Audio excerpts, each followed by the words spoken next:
साधारण कन्या नहीं है जनक। इस धनुष से तुम्हारी पुत्री का भविष्य जुड़ा हुआ है जनक।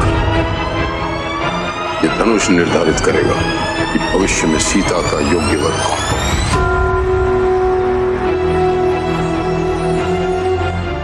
इस क्षण से लेकर मृत्यु जब तक हमें अलग ना कर दे। जब हम किसी दिन बहुत देर तक सोते रहते हैं और उठने का नाम ही नहीं लेते, तब हमारी माँ क्या कहती है? कितना सोएगा कुंभकर्ण की औलाद। तो क्या आप अपनी माँ से पूछते हैं कि कौन है भाई ये कुंभकर्ण? पूछना चाहिए, क्योंकि जिसके नाम से आपको उठाया जा रहा है वो कोई भला इंसान था भी या नहीं, है जानना बहुत जरूरी है। खैर, पहले तो हम आपको बताते हैं कि ये कुंभकर्ण आखिर है कौन। कुंभकर्ण का नाम आपने रामायण में सुना होगा। वो ऋषि विश्वा का राक्षसी कैकसी का बेटा था और लंकापति रावण का छोटा भाई। पर इसका नाम कुंभकर्ण क्यों रखा गया?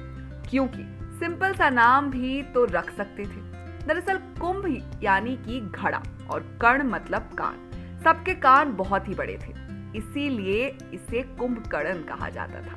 पर इतने बड़े कान होकर क्या फायदा जब उनके बड़े बड़े कानों तक किसी की आवाज ही नहीं पहुंचती और वो उठता ही नहीं। अपने टीवी सीरियल्स में देखा होगा कि किस तरह से कुंभकर्ण का बड़ा शरीर दिखाया जाता है और उसके शरीर के ऊपर छोटे छोटे दिखाई देने वाले लोग नाचते रहते हैं, कान में चिल्लाने की कोशिश करते रहते हैं। ठीक वैसे ही आपको पता है वो 6 महीने सोता है और 6 महीने जागता रहता है। उसे 6 महीने सोने का वरदान मिला था। सोने के मामले में कुंभकर्ण कुछ भी हो, पर तपस्या करने के मामले में उसका हाथ कोई नहीं पकड़ सकता।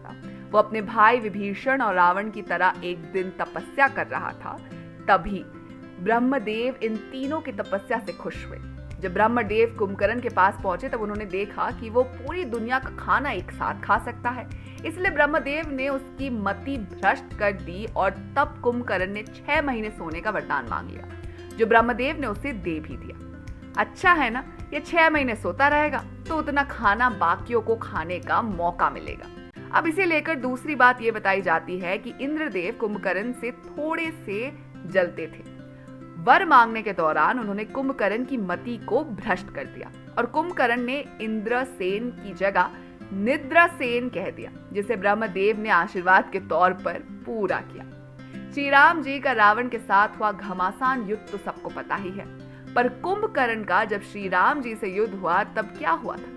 दरअसल उस दौरान कुंभकर्ण का राक्षसी अवतार और शक्तिशाली शरीर देखकर वानर सेना भी संकट में जाती है। जब श्री राम और रावण का युद्ध होने वाला था तब श्री राम ने लंका पर हमला करते हुए सारे महान योद्धाओं को हरा दिया। इसी के चलते रावण ने कुंभकर्ण को उठाने की बहुत कोशिश की, पर कुंभकर्ण सो रहा था, उठने का नाम ही नहीं ले रहा था। पर किसी तरह रावण ने उसे उठाया। उसकी नींद पूरी होने से पहले उसे क्यों उठाया गया ये उसे समझ नहीं आ रहा था। फिर उसने खाना खाया, आराम से अपनी सारी चीजें करके भैया की बातें सुनी। रावण ने उसे माता सीता का हरण और श्री राम जी के बारे में बताया। कुंभकर्ण ने रावण को अच्छी तरह सलाह भी दी कि वो सीता माता को वापस जाने दे, पर रावण का क्रोध बढ़ गया और उसने कुंभकर्ण को आदेश दे दिया कि युद्ध करना ही होगा।